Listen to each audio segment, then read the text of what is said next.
R&B Money. Body to body to body, girl, anywhere, I want you there. Diving into it, making it go crazy. You could call me daddy, you could be my baby. Body to body to body, girl, anywhere, I'll take you there. Make you rock to it, shiver and go crazy. You could call me daddy, you could be my. Ladies and gentlemen, my name is Tank. I'm J Valentine. This is the R&B Money Podcast, the authority There's some other shit today. on all things Yeah. R&B. Oh, we taking this shit on the road. R&B Money, start on the road. Listen, they said we doing an R&B Money Tour.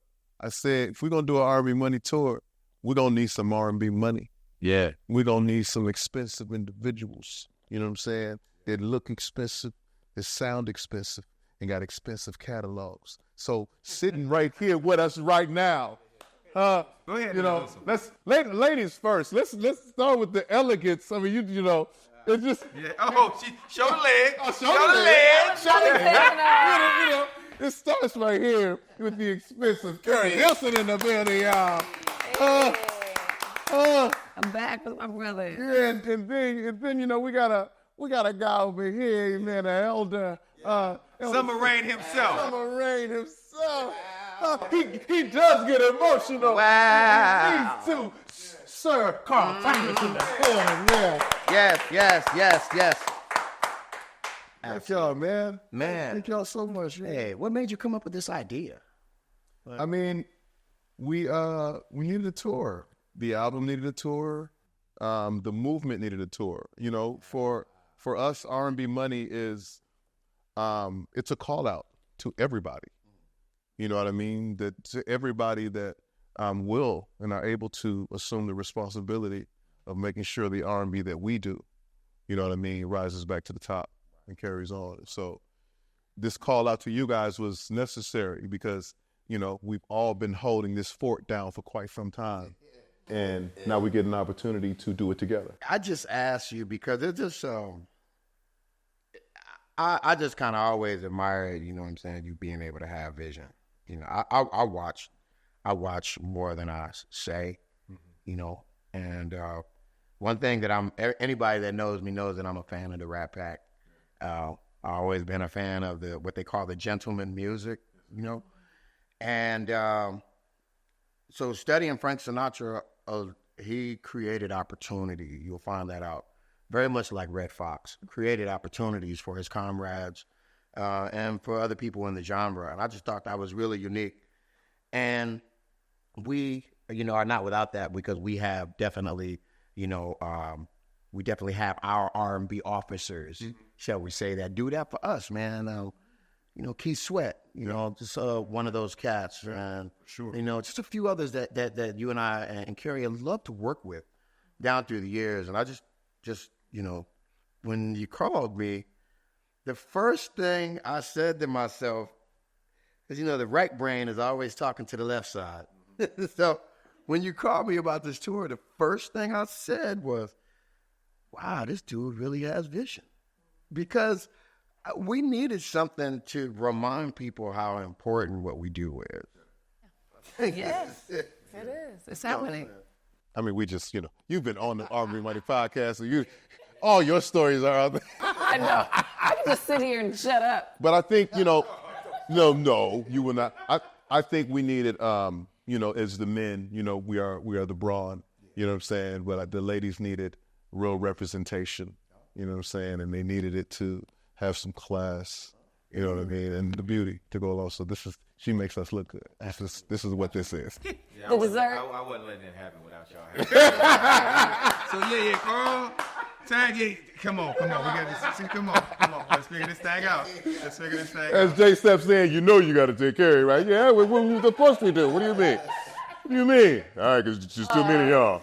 It's too many of y'all. No, I'm happy. I'm honored. I'm really honored. I feel like it's gonna be just more than anything, we're gonna have fun every night. And I feel like, well, I know fans are gonna be receptive and they're gonna feel that. They're gonna know we're friends, we're family, we're fans of each other.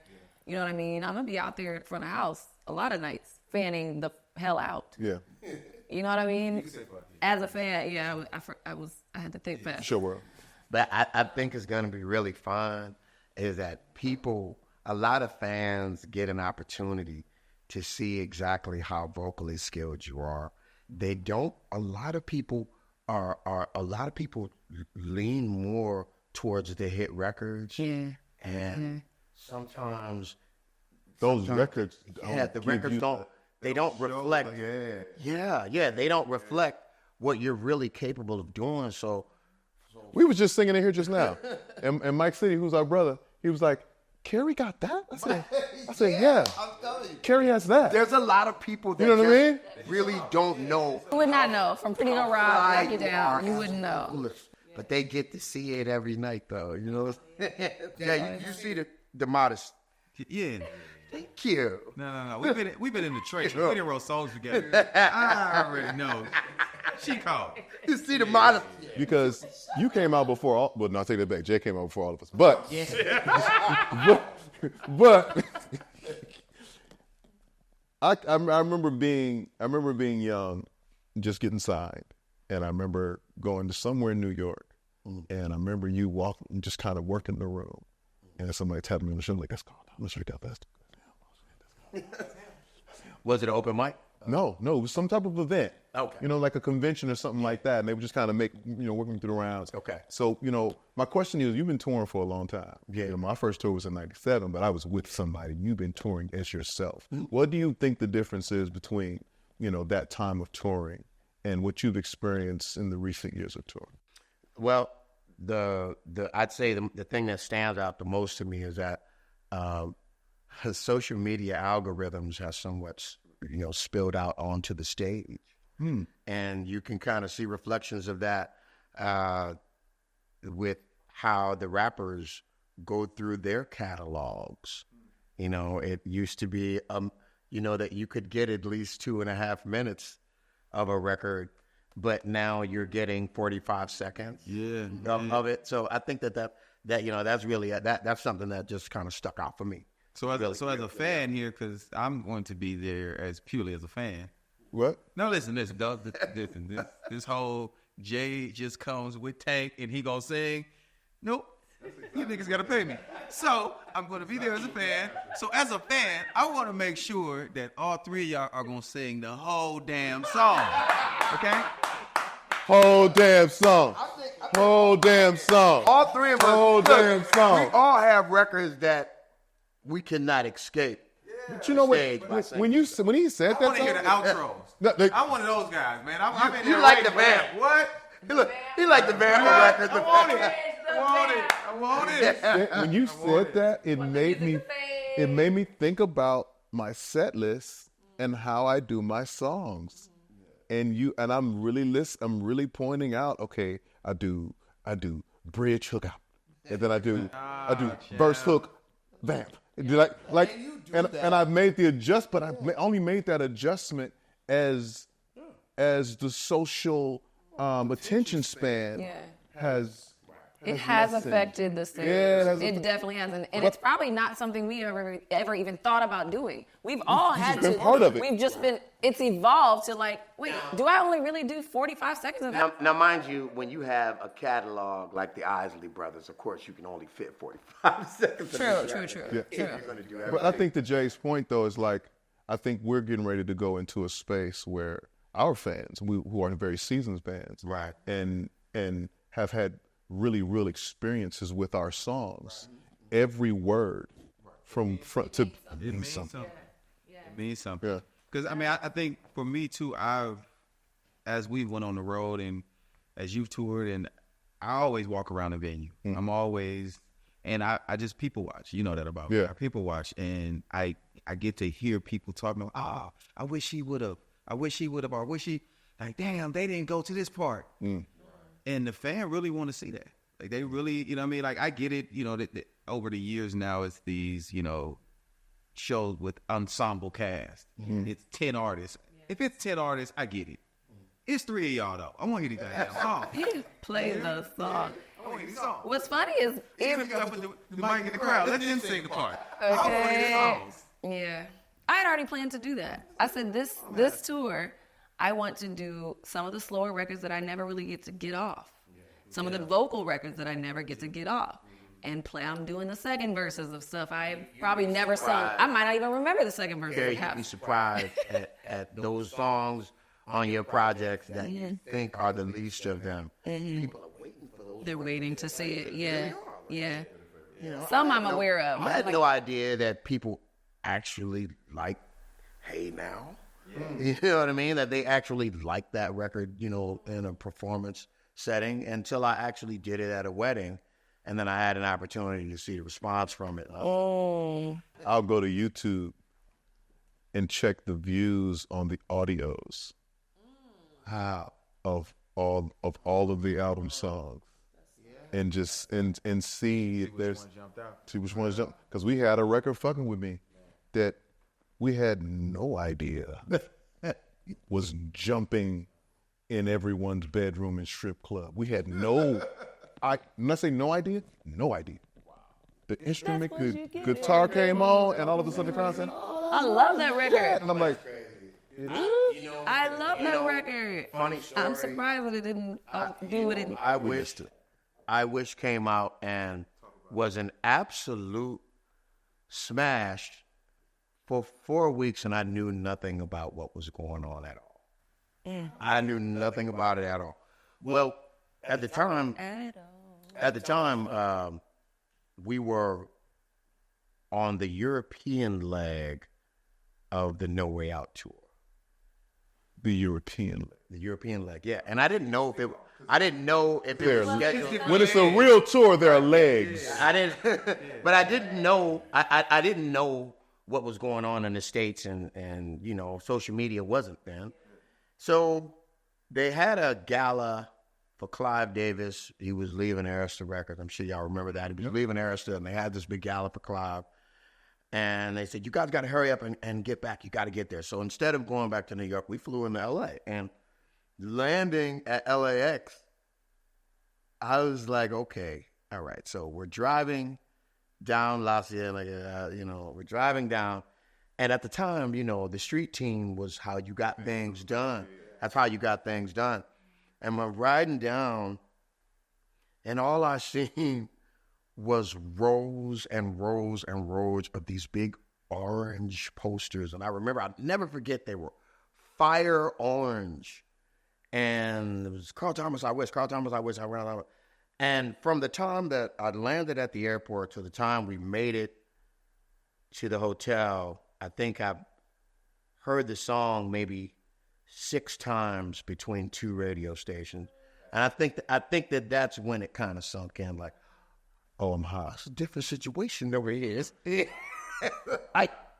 Yeah, man, I'm telling you, man. I felt like Stoney Jackson. I felt like Stoney.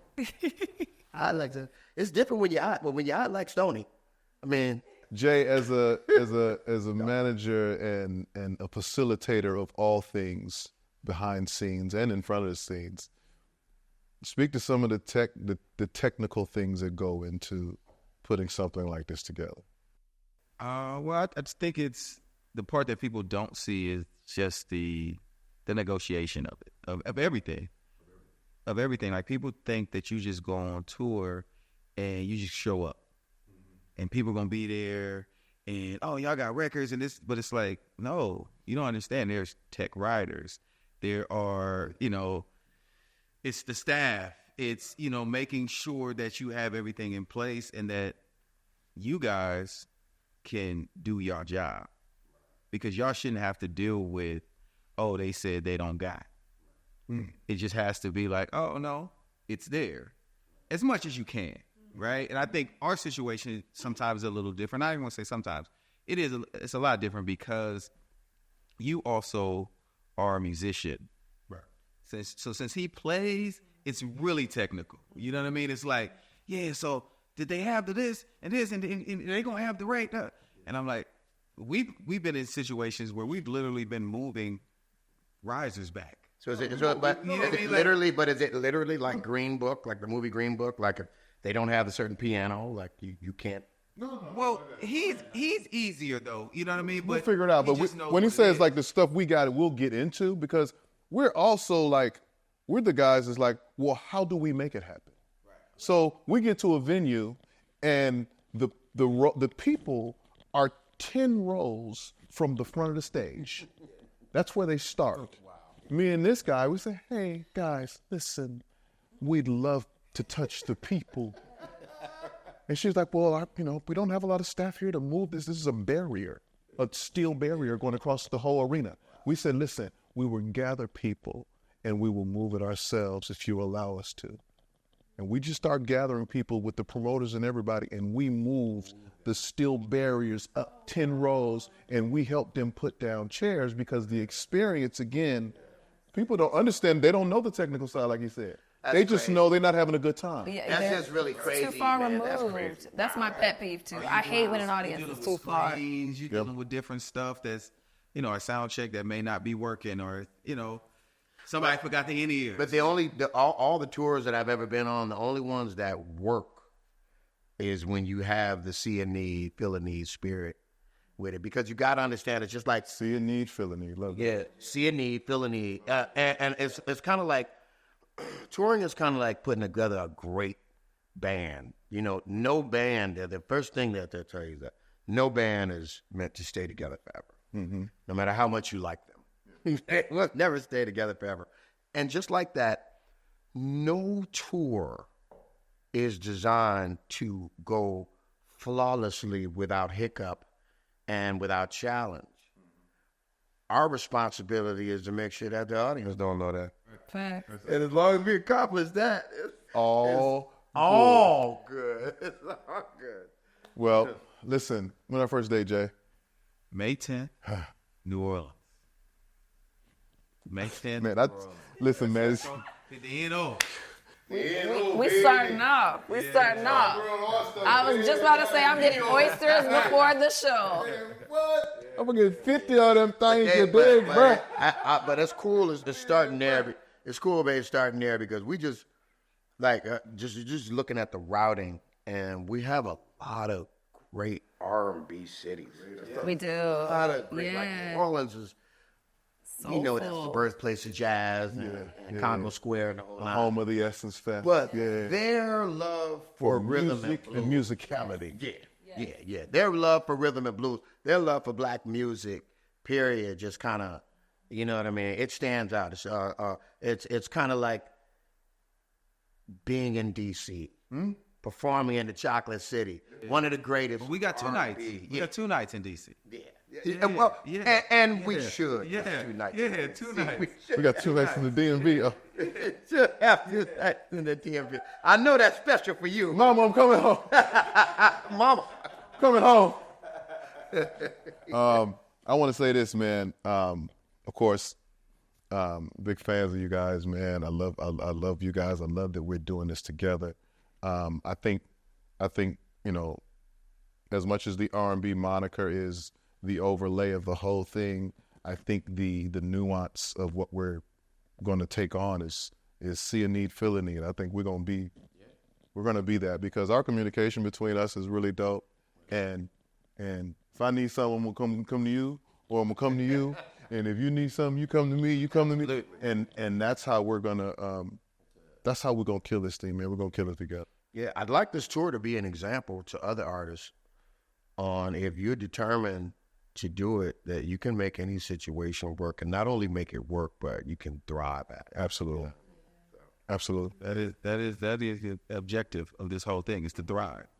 You know what I mean? So that we can have more legs. Yeah. We don't just want one leg. We don't want no leg. Me personally, I think a Caribbean leg of the R&B Money Tour. That would be fire. There's a Caribbean leg, an Aussie leg.